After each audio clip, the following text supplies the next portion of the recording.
Ya. Ya, buenas tardes, profesora. Soy José Montalva, estudiante de técnico en enfermería. Bueno, voy a hablar un poco sobre el trabajo, los pasos a seguir. Bueno, primero que nada voy a explicar qué son los registros de habla. Bueno, los registros de habla son la utilización que los hablantes hacen con la lengua. Hacen de la lengua según la situación en la que se encuentren. ¿A qué me refiero con esto? Es que si una persona se dirige un trabajador a su jefe, la relación va a ser asimétrica. Bueno, tenemos la relación culto-formal, que es asimétrica entre los interlocutores. Hay un mayor cuidado del lenguaje con el que se está hablando, entre ellos mismos. Ejemplo, tenemos un alegato de un abogado en la Corte Suprema. Obviamente el lenguaje va a ser culto formal, un ejemplo.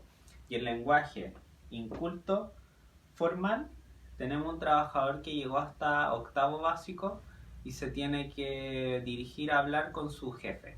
Ahí tenemos una relación de inculto formal. Bueno, y tenemos el culto informal, que hay una simetría entre los interlocutores. Por ejemplo, dos abogados conversando en un bar. Y tenemos inculto informal, que es el mismo trabajador que llegó hasta octavo básico conversando con su compañero de trabajo en la hora de almuerzo. Bueno, los niveles de habla se refiere a los niveles culturales de cada hablante. Con esto me refiero a que el nivel de educación que llega, si llegaron hasta octavo básico, cuarto medio, si tienen estudios superiores.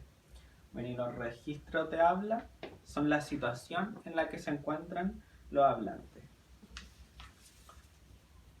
Bueno, y a través del método de pregunta determiné de qué vamos a hablar, qué cosas, qué vamos a hablar. Bueno, aquí se va a hablar sobre los registros de habla. ¿Cómo? Viendo aquí principalmente se va a ver el tono del emisor con que emite el mensaje. ¿A qué me refiero con esto? Tiene que ver que lo que el emisor quiere transmitir, por ejemplo un locutor de la radio. Tiene que ver lo que transmite, el tono, si está apático o no, porque tiene que transmitir energía a la persona que lo esté escuchando. Bueno, al momento de evaluar tenemos que reconocer el propósito comunicativo del emisor. Por ejemplo, en la lluvia de ideas, si existen juicios, el lenguaje que usa. Un ejemplo sería probar cómo él habla en una sala de clases de un profesor, a ver cómo alumnos hablan entre ellos. Obviamente el tono va a ser diferente al momento de hablar. Bueno, y el esquema de las redes semánticas voy a hablar un poco en lo que me enfoqué. Voy a resumir. Bueno, tenemos la comunicación oral, que puede ser espontánea, que esto puede ser un proceso interactivo. Por ejemplo, yo si estoy hablando con un amigo, por ejemplo, obviamente la comunicación va a ser espontánea, no va a ser tan pauteada. Tenemos la comunicación oral, que puede ser planificada, que puede ser una entrevista. Con esto me refiero a que tiene que haber una expresión. Y la comunicación oral, que puede ser muy planificada, que es una alocución, que es formal. Tiene un propósito institucional. Es, por ejemplo, lo que decía anteriormente, que un profesor se dirige a su alumno en la sala de clase. Obviamente el tono de voz va a ser diferente y va a tener que ser un tono alto.